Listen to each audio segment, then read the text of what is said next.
नमस्कार। 16 जुलाई 2025 की महत्वपूर्ण खबरों के इस विश्लेषण में आपका स्वागत है। ये यूपीएससी की तैयारी करने वालों के लिए खास तौर पर तैयार पहला भाग है। आज हम अलग-अलग स्रोतों से मिली जानकारी पर गहराई से बात करेंगे। बिल्कुल।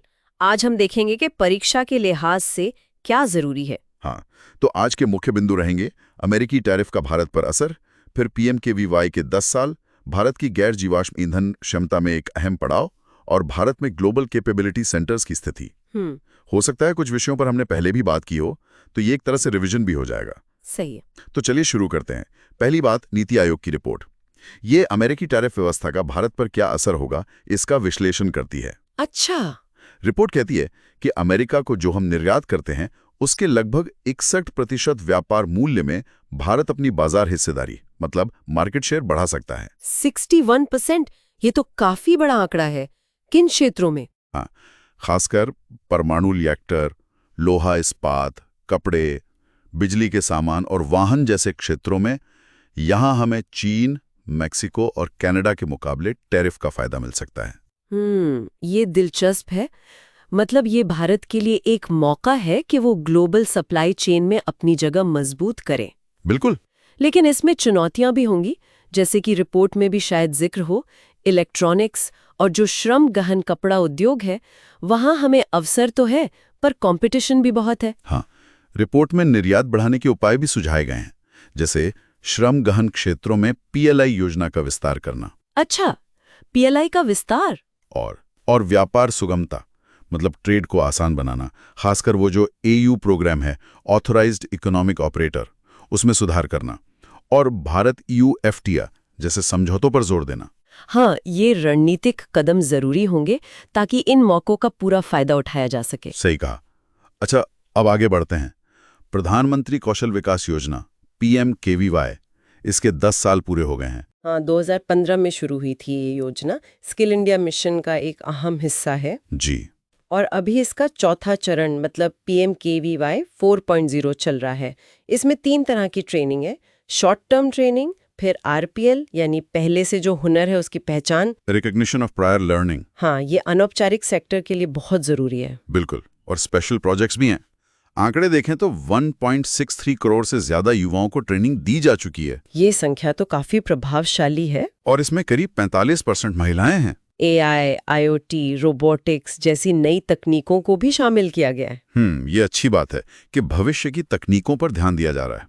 ये योजना भारत की जो विशाल युवा आबादी है उसे रोजगार के लायक बनाने में बहुत महत्वपूर्ण है। हाँ। लेकिन असली सवाल ट्रेनिंग की क्वालिटी और उसके बाद मिलने वाले रोजगार का है। क्या ये ट्रेनिंग वाकई इंडस्ट्री की जरूरतों से मेल खाती है, ये देखना होगा। ये बात तो है। चलिए अब पर्यावरण की ओर रुख करते हैं। एक बहुत अच्छी खबर है, भारत ने अपनी कुल बिजली उत्पादन क्षमता का 50% गैर जीवाश्म ईंधन स्रोतों से हासिल कर लिया है। अच्छा, ये तो पेरिस समझौते के लक्ष्य से पहले हो गया। हाँ, पूरे 5 साल पहले। हमारी कुल स्थापित क्षमता अब 484.82 GW पहुंच गई है। वाह, ये तो वाकई बड़ी उपलब्धि है। इससे वैश्विक स्तर पर भारत की छवि भी मजबूत होगी। बिल्कुल।